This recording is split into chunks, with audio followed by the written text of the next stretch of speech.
Oi pessoal, bom dia, boa tarde, boa noite. Espero que vocês estejam bem nesse retorno às aulas, não é? Aproveitado, descansado bastante, não é? Dormido até um pouquinho mais tarde, mas agora a rotina voltou à rotina de aula, não é? Com horário, não é? Um pouco mais cedo para acordar, enfim. Desejo que vocês tenham um bom retorno, um abraço em cada um de vocês, um abraço virtual em cada um de vocês. Nós vamos prosseguir nosso conteúdo do 8º ano, conteúdo esse que diz respeito aos movimentos rebeldes, revoltas que acontecem no Brasil durante o primeiro reinado. Primeiro reinado, vocês já sabem muito bem, que faz referência a Dom Pedro I. Faz referência a Dom Pedro I, que tem um governo bastante agitado, bastante autoritário, e algumas províncias se rebelam contra seu governo, mesmo depois que é proclamada a independência.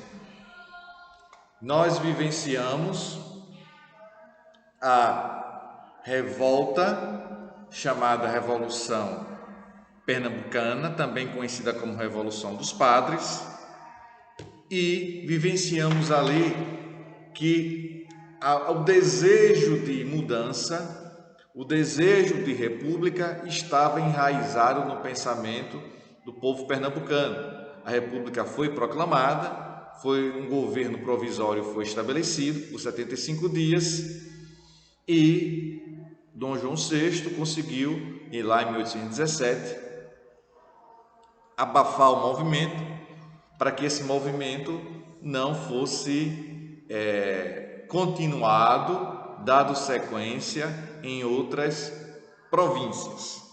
No entanto, a chama de rebeldia, de contestação ao governo central brasileiro por conta das altas taxas de impostos, essa rebelião, essa insatisfação ainda acontecia. Diante disto, nós temos uma situação que é a continuação dessa revolta de 17, um movimento conhecido como Confederação do Equador. Esta Confederação do Equador pôs em prática a união de províncias contra o imperador, que já havia proclamado a nossa independência em 7 de setembro de 1822. Esse movimento surge praticamente 2 anos depois, mas esse movimento surge também por conta das ações de não mais Dom João VI, que já havia retornado para Portugal em 1821. Esse ano, inclusive, nós completamos 200 anos do retorno da família real para Portugal, não é? Então, esse movimento vai entrar em choque com o governo de Dom Pedro, visto que Dom Pedro, com seu autoritarismo, dissolveu a Constituinte de 1823 e em 1824 elaborou uma Constituição junto com alguns juristas que fosse prevalecer, que fosse lhe ajudar, tá bom? Que fosse lhe ajudar. E essa Constituição realmente lhe ajudou.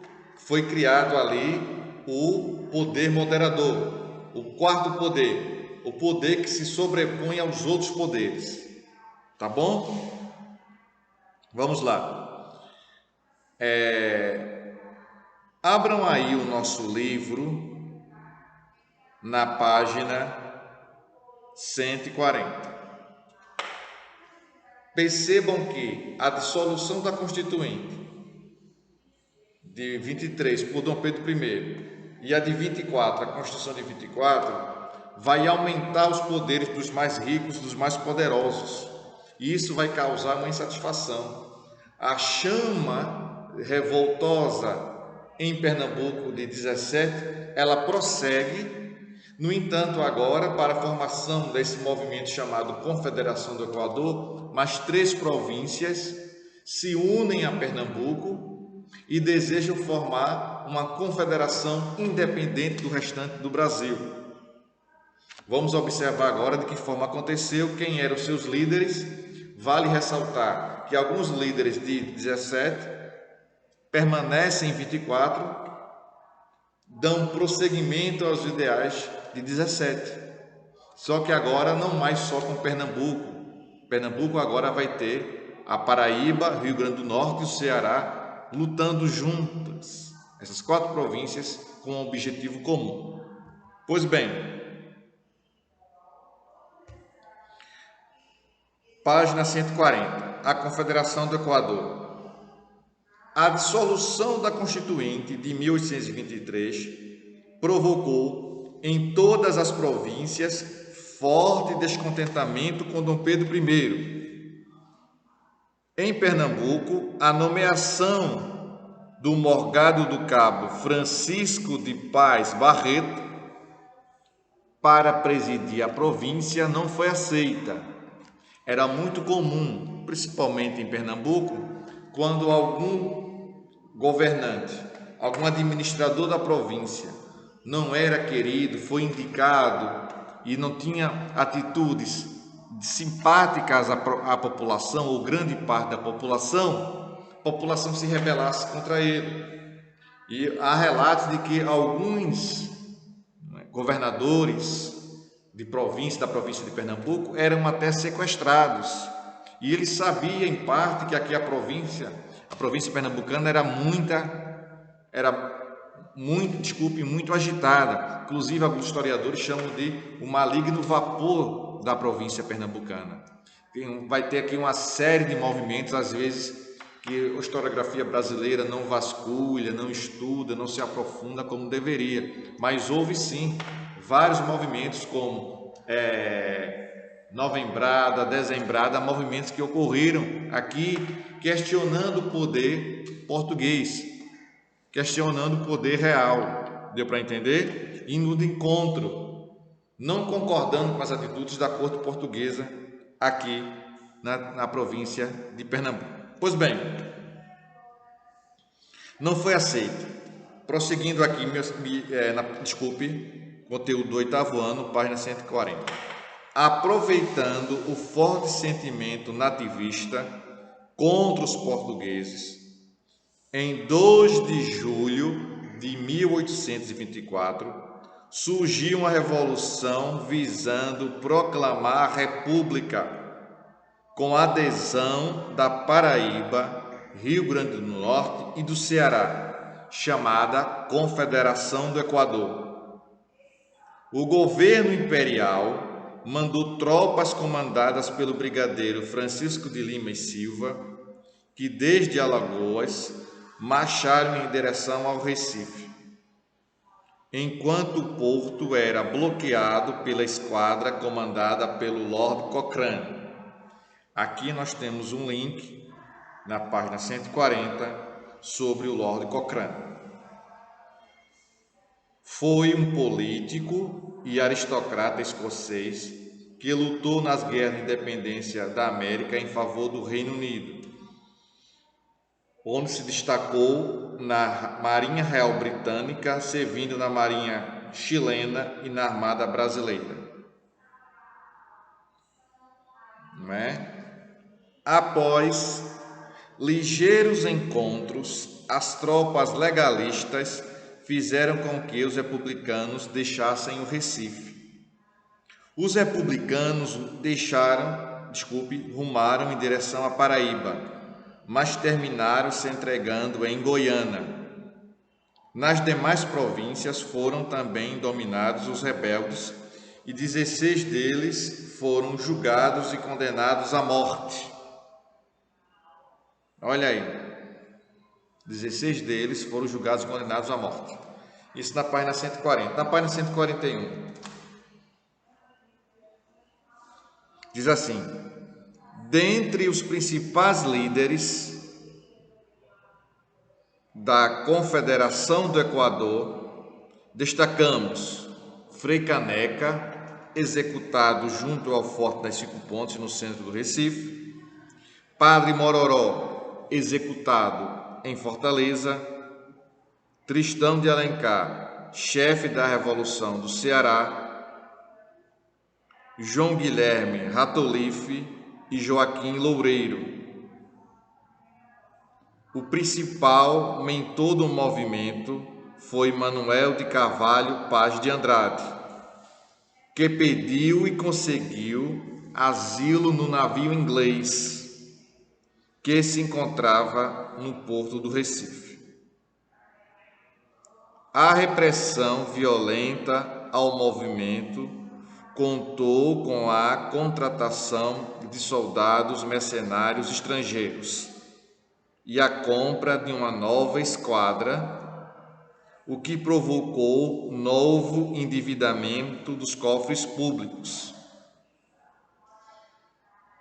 A execução do Frei Caneca, um literato reconhecido em todo o Brasil, também repercutiu muito negativamente para o governo, chegando a se constituir mesmo em uma das causas para a abdicação de Dom Pedro I ao trono do Brasil.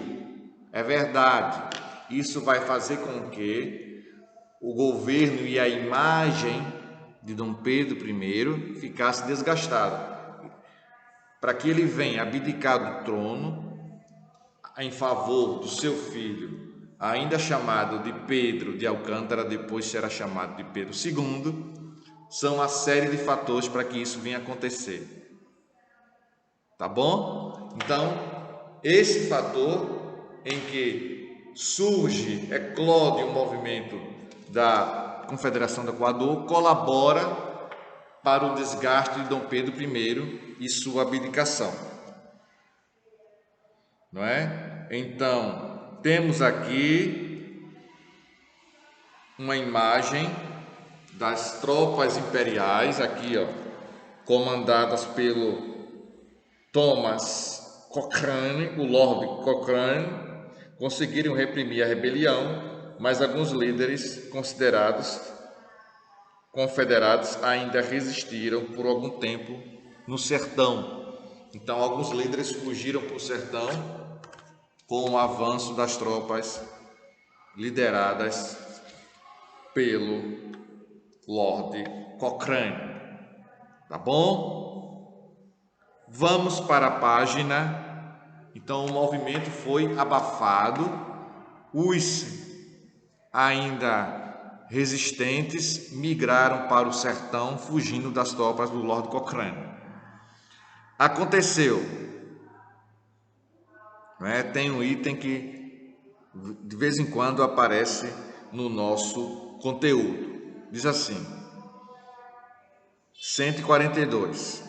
A Confederação do Equador foi um dos movimentos mais revolucionários da história do Brasil e teve na figura do padre Frei Caneca uma das principais lideranças. Com brilhante intervenção, Frei Caneca resistiu ao cerco do Recife realizado por John Taylor, que acabou se retirando. O responsável por elaborar a Constituição da Confederação do Equador foi o Frei Caneca, elaborou a Constituição. A Constituinte foi interrompida pelo ataque das tropas do imperador, comandadas pelo Lord Cochrane, que derrubou o governo republicano. É por isso que eu disse que esse governo republicano, ele não foi pioneiro. Havia também esse mesmo pensamento de governo com a Revolução Pernambucana de 17. Frei Caneca passou por um julgamento organizado pelo coronel Francisco de Lima e Silva, pai do Duque de Caxias. Foi condenado ao enforcamento em 13 de janeiro de 1825, no Forte das 5 Pontas, 3 carrascos se negaram a enforcá-lo. Assim, Frei Caneca foi fuzilado. Não é? Frei Caneca foi fuzilado. Prosseguindo o nosso conteúdo,